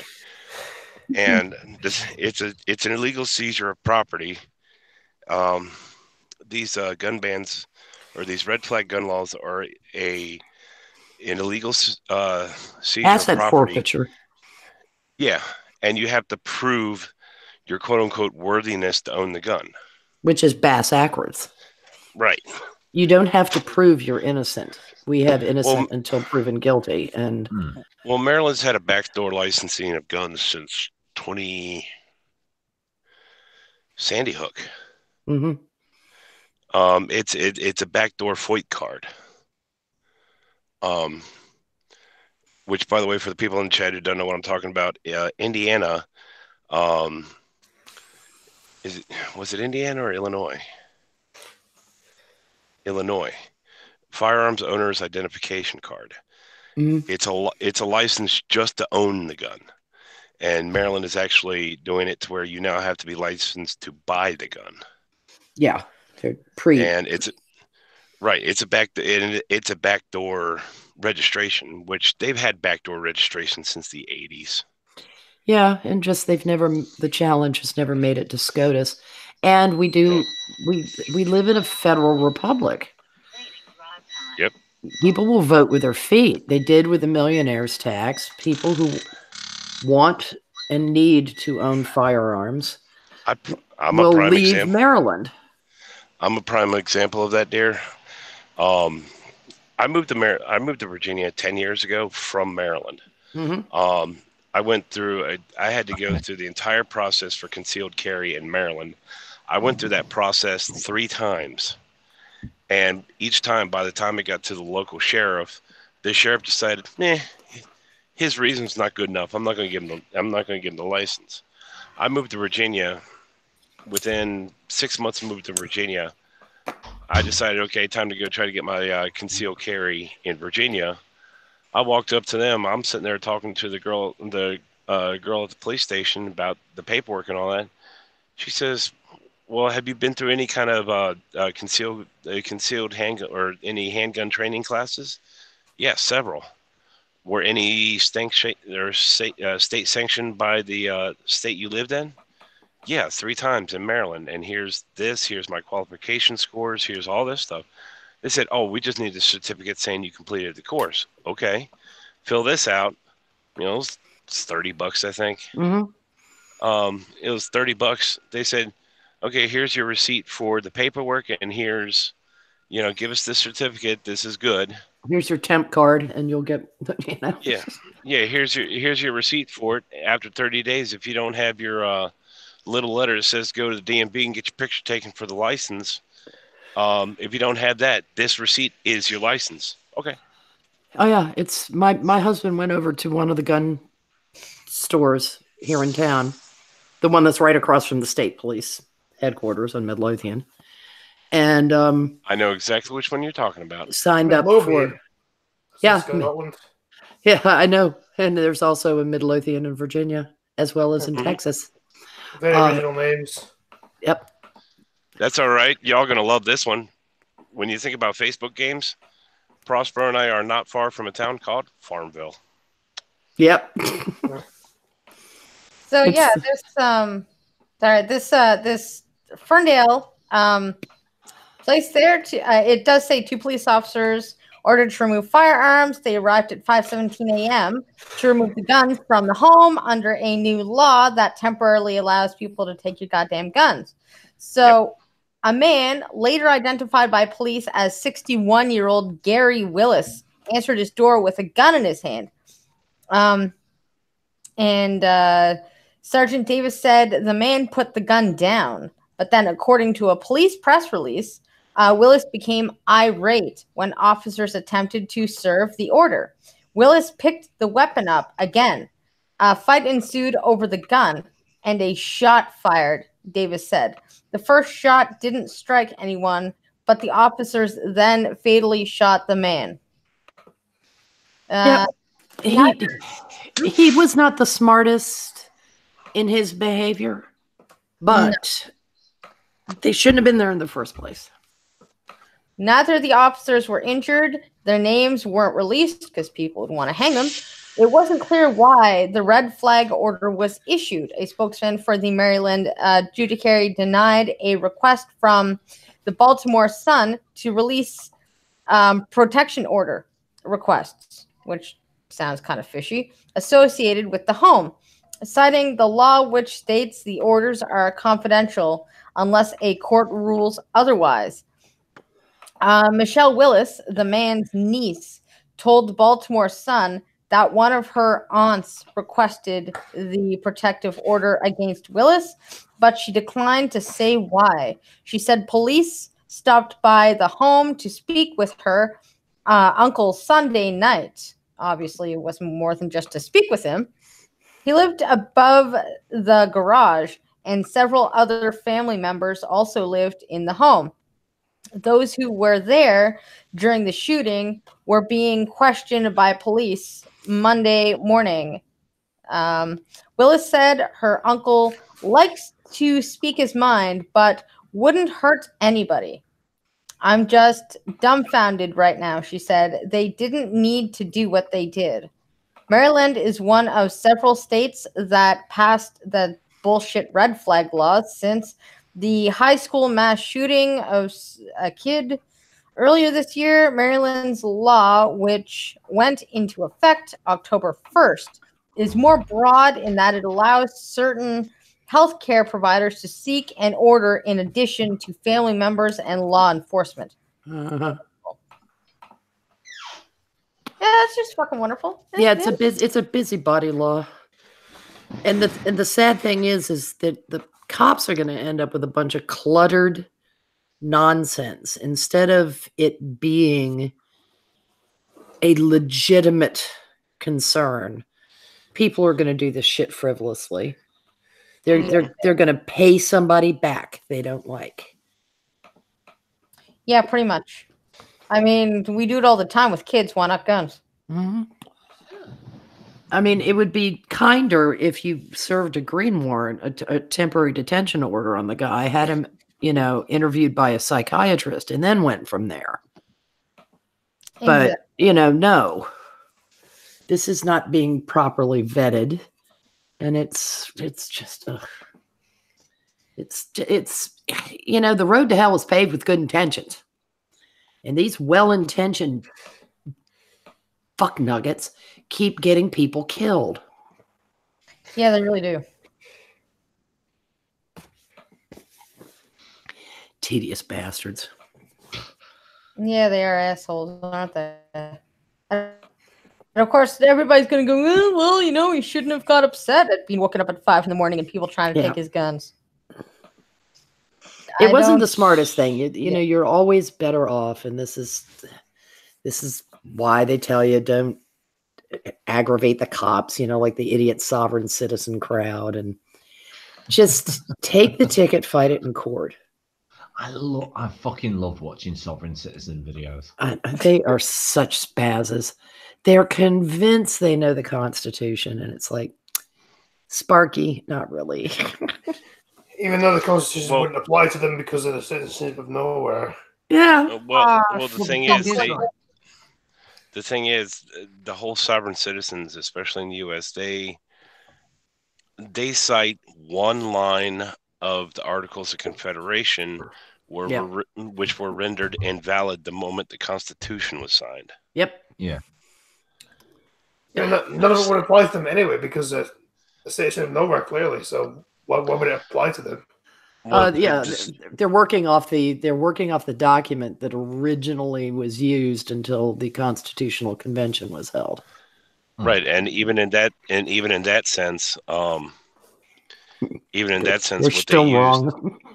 They're still wrong because what they're citing, you have to be an acknowledged citizen of one territory or another before it would even consider applying to you.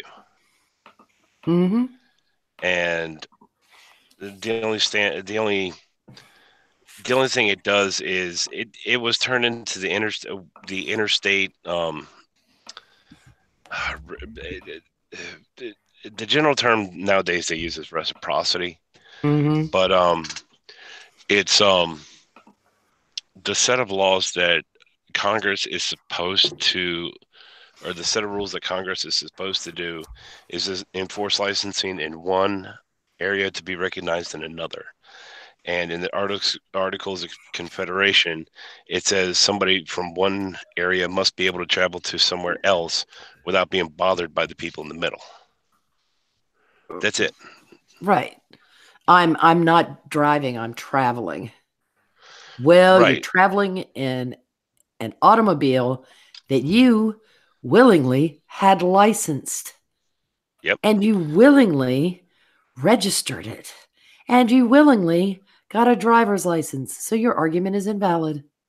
Well, the thing is, I mean, even in that sense, the sovereign citizen types are failing to understand that you have to, if that was even going to have any weight, you have to admit that you're a citizen of either where you're coming to, or where you're going, or where you're going to, or where you're coming from.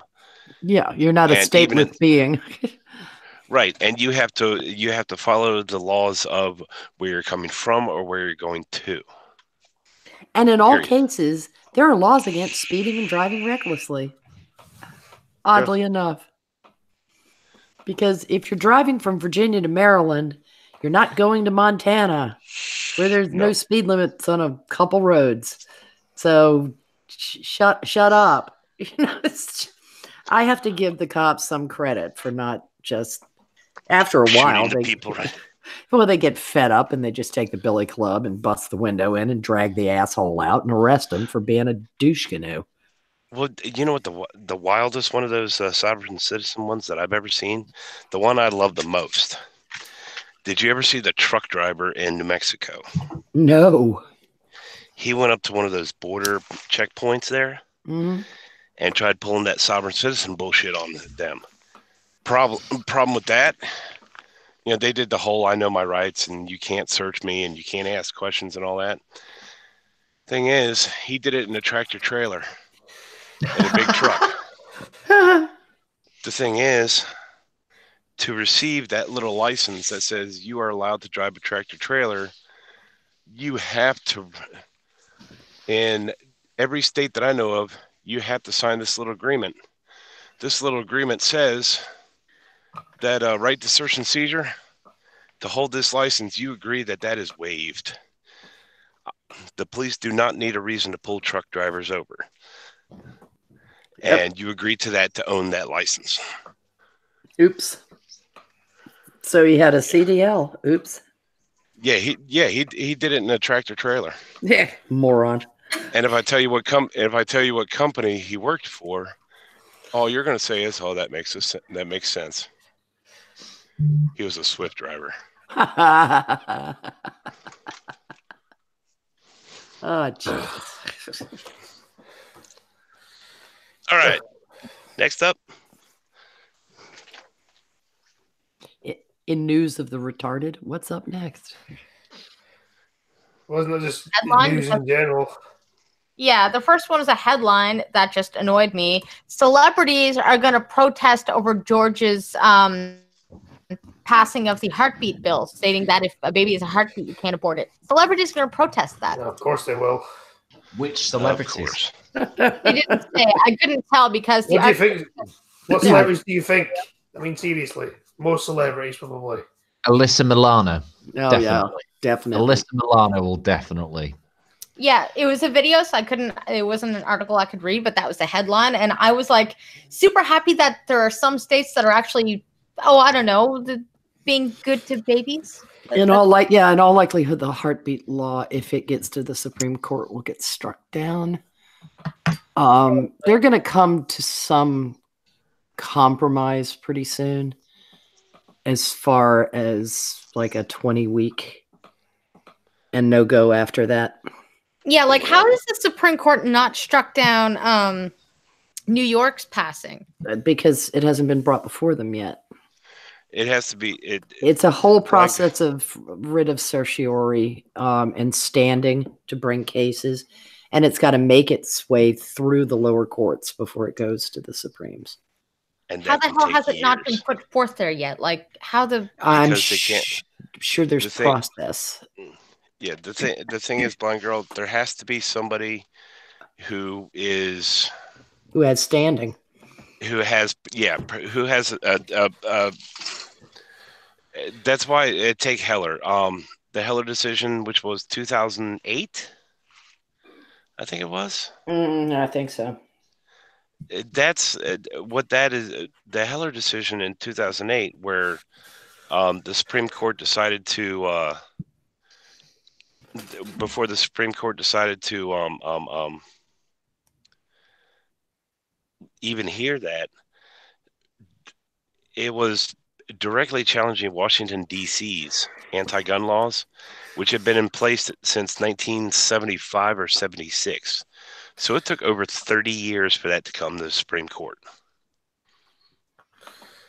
Yeah, both Heller and McDonald dragged on. Yeah. It's just that what happens is it'll go to the lower courts. The lower courts will decide.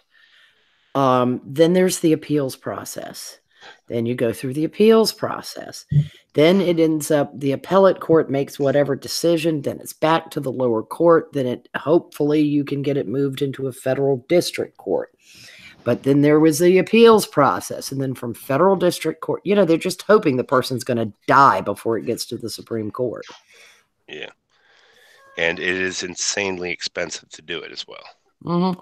That's why organizations like Judicial Watch and some of these organizations that have come up lately, the advocacy groups have been extremely helpful because they have a lot of people doing pro bono work. They also do large fundraising stuff, and they get stuff in motion, and it greases the path for the citizen to be heard before the higher court. Yeah, the second article that I found is kind of interesting because I'm not quite sure how I feel about it. I want to be like for it, but I feel like that would make me too far right. But in Italy's City of Love, global far-right groups join forces under a pro-family umbrella. That's too far out now, is it? Yeah. I mean, I am pro-nuclear family, but I mean, I'm sympathetic to gay rights, but not entirely. So I don't really know how I feel about it. I want to lean toward, go family go, but it's not the right to adopt. I'm just saying. I don't think they're mutually exclusive. I think people can have individual rights and the family can be supported. Yeah. I See, mean, just because there's gay marriage doesn't mean I have to go get gay married. no, but I do have an issue with gay families adopting. I don't. Now with There's the number of children languishing and See, that's where I falter. Is that I want to say it's good because there's a lot of kids languishing in foster care and orphanages, but on the other hand, I also think that it's not a good idea to rob a child of either a father or a mother. But then it's still better than having no father or no mother. Agreed. Like I said, that's where I'm not quite sure where to lay my line because I just that could be a very loving home. So you're having a child of that, which I don't think is right, in my opinion. But yeah, it's my problem with arguing against people being able to enter into contracts that other people are able to enter into is it's a failure of equal protection under the law. I didn't like the way the Supreme Court decision was written for gay marriage. It was just ridiculously poorly worded. Horrible. Kennedy did the topic a severe injustice. It should have been covered under contract law. The state doesn't have any business in marriage other than agreed. Yeah, like I said, I don't know how I feel about it. Like I you know what I mean? Like I want to be sympathetic to the kids that need a home, but I also understand that necessarily robbing them from a father or mother is also not a good idea. So right, but they're not going to have any parent. True. And then you're going to look at people and are you going to then decide that people who are single parents are somehow unfit to be parent because they don't have a father and a mother? Then you're going to get into the what is proper parenting. I know what you mean. In the best of all possible worlds, it would be lovely if. True. But between the legalities of barring people based on an immutable characteristic and the loss, orphanages are not a great place. I mean, sure. Yes, they're fed. Yes, they're clothed, but there is no bonding within a family. They're not getting the attention, which they might do if they had a mother or a father who adopted them. I mean, we allow single people to adopt. Yeah, I know. Actually, that's actually an interesting point that I hadn't thought of because my daughter's adoptive mother is a single mom. Yeah, and at least there is someone there giving a shit. It's better than no one giving a shit. Yeah. So. And as long as the vetting process for the individuals is exactly the same across the board, I have zero shits to give. Yeah, I mean, I've always had a problem staking my claim where I believe in that. So I've been unable to make a position. My other qualm with that is that I don't want to single out gay men. I really don't. But there is a higher level of just bad sexual things that happen. Statistically speaking, most child predators are not homosexual. Okay, well, there we go. That clears that up. I'm good. Statistically speaking, most child predators tend to be related to the victim. Yes, they do, and they tend to be straight. It's a power dynamic. It's not a. It's not. It is a perversion of sexual attraction, or it is a power game. Same with most rapists. Most rapists are known by the victim. Yep. Yeah. Well, that clears that up. In a 17th century palazzo in the Italian city of Love, an international alliance of far-right politicians, conservative activists, and I don't like how they lump this together, but religious leaders have united in hate. Over the past few years, the World Congress of Families, whose mission is to defend the natural family, was held in former Soviet states. This weekend, the conference's 13th edition found a home in Verona, endorsed by the regional authority and Italy's deputy prime minister, Matteo Salvini, the leader of the anti-immigrant and xenophobic League Party. While Verona might be best known as the setting of the Shakespeare's Romeo and Juliet. and Romeo and Juliet. Yep. Romeo and Juliet, the picturesque northern city of just over 250,000 people has a long history connected to fascist and far-right For groups. shit's sake. Really, they're going there. Yeah, I know. I'm starting to get a little worried here because it was saying was home to one of the headquarters of German intelligence during the Nazi What the fuck does that have to do with Jack Diddley shit going on now? Yeah, I'm getting kind of worried with all of these keywords. Whose article is Yeah, I was this? going to say. CNN. Oh, yeah. Okay. The companies. More news from the greasy ovary named Brian Stelter. Yeah. Today. I was going to say, did you notice they're pulling out every single buzzword? Oh, absolutely. Yes. And they're digging. They're good. They've got to go 70, 80 years in the past. Why don't they just bring up the fact there used to be a U.S. military base in Verona? My husband lived there as a child. Today, neo-fascist groups such as Casa Pound and Forza Nuova, whose leader held a press conference outside the venue on Saturday, have their headquarters in the city's center. And most recently, Verona has become a flashpoint of far-right activity and a launching pad for some of the country's most well-known and controversial politicians and ideas. Yeah, they didn't like the wholesale acceptance of migrants from North Africa, so they're just a bunch of haters. Yeah, pretty much.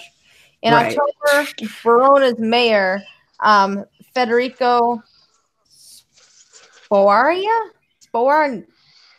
name I can't pronounce, declared the city pro-life after the town council passed a motion that would use public funds to finance anti-abortion programs, inspiring politicians in a few other cities, including Milan, Rome, Ferrara, Trieste, and Sestri, Levante, fucking Italian, to propose similar motions, although they did not pass. Okay, so you've got this one small, very small pro-life sector. Get over it. Yeah, I mean, you've got traditional Catholics that tend to be, or traditional Catholics tend to be pro-life, and they tend to be not all that huggy box for LGBT. Eccentric. Which is ironic as fuck given the nonsense that goes on within the church. Yeah. Any kind of contraception to them is wrong. Yeah. Sex to them is only for babies and no more. Oh, yeah. Yeah, talk about sucking the life out of people. What's the Catholics for you? Don't have any fun, you bastards. We've decided to be Calvinists now. Probably shouldn't have said that. Oh well, it's okay. It's make fun of all religions. That's why I brought the Calvinists up. They suck joy out of life too. Also, don't forget, Scotsman. After everything you've said this week, that is possibly the last thing that would get brought up. No, well, you can get arrested for making fun of Catholics in Scotland as well. So yeah. Inside the Grand Guardia Palace on Saturday, Salvini addressed several hundred attendees with a speech that sounded topics from population decline to illegal immigration and a critique of feminism. Oh, God, not feminism. Oh, that's probably why CNN's knickers are in a knot.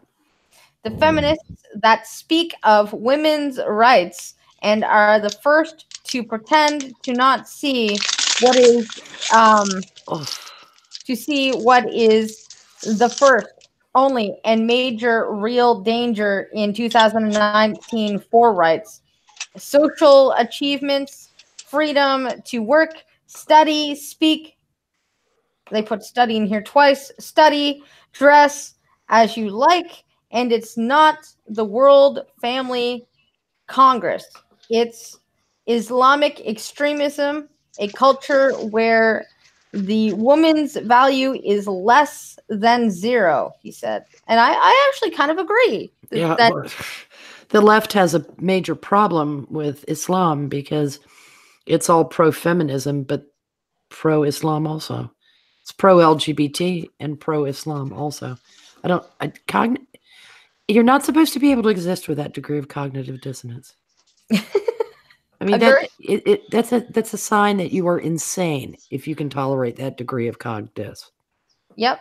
The woman gets covered with a burqa, or as we call it, the beekeeper outfit.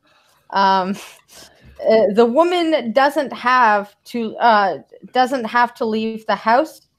The woman shouldn't wear a miniskirt, and if she dresses too Western, thinks too Western, or becomes too Western, they beat her up. Not from the dangerous extremists of the Family Congress, he added. As he spoke, a sea of some 30,000 protesters, according to police, in fuchsia clothing, flooded the city's cobblestone streets and winding roads, carrying colorful banners and chanting a Romeo and Juliet analogy seen through feminist eyes. Oh, wonderful. What? They kill us in the home, in the streets, in the workplace. Verona is a city for feminism. So now we say, Giuetta, don't fear, because life is too beautiful. Don't wait for a testicolo.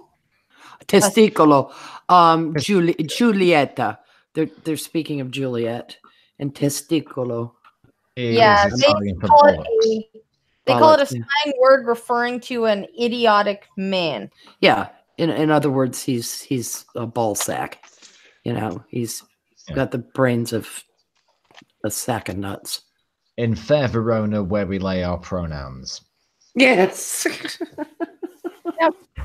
As they approached the city gates, they shouted, "Together we don't fear," a rallying call against the themes and ideas exposed by speakers and attendees inside the Congress. So they attempted to shut them down. Well, what I do is make sure that all the chicks in that march have a train ticket for New Year's in Cologne next year. And this article is going to forever, so don't have any fear, dear. Yeah, don't fear anybody until the Islam takes over, and then fear a lot. Oh, don't worry, you won't have to be afraid. You'll be dead. Yeah, true. Or imprisoned.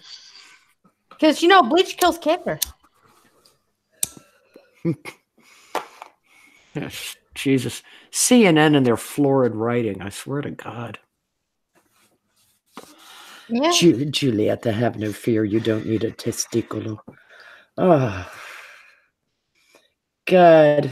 Even in Italian, feminists are nuts.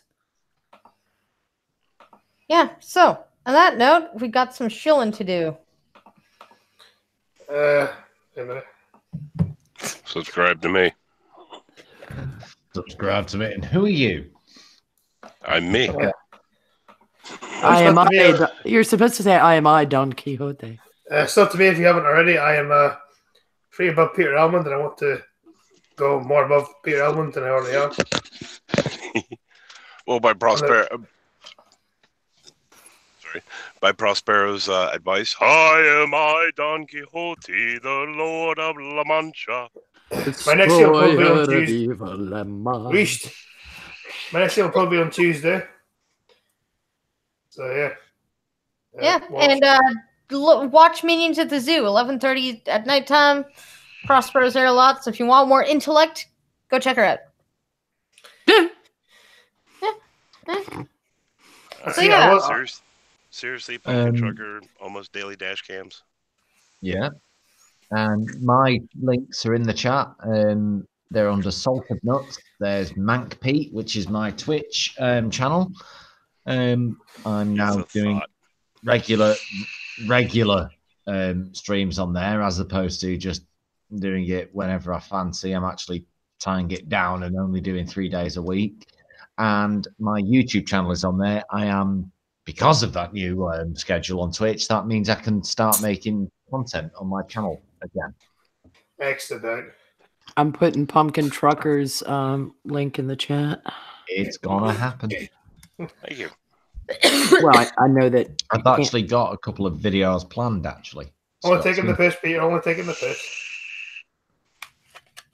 it came up Pumpkin Tucker. God damn it. There's no edit. That's Pumpkin Trucker, okay? It's in the description. Hello. So yeah, thank you guys for coming. Please like, share, sub if you haven't already, and we'll see you here again tomorrow night. And it'll be, by the way, 7 o'clock now that everybody else in the world has caught up to us. So it'll be 7 o'clock again, like I originally planned for it. So I'll see you all tomorrow night. Bye. Okay, bye. Thanks See for ya. having me. You say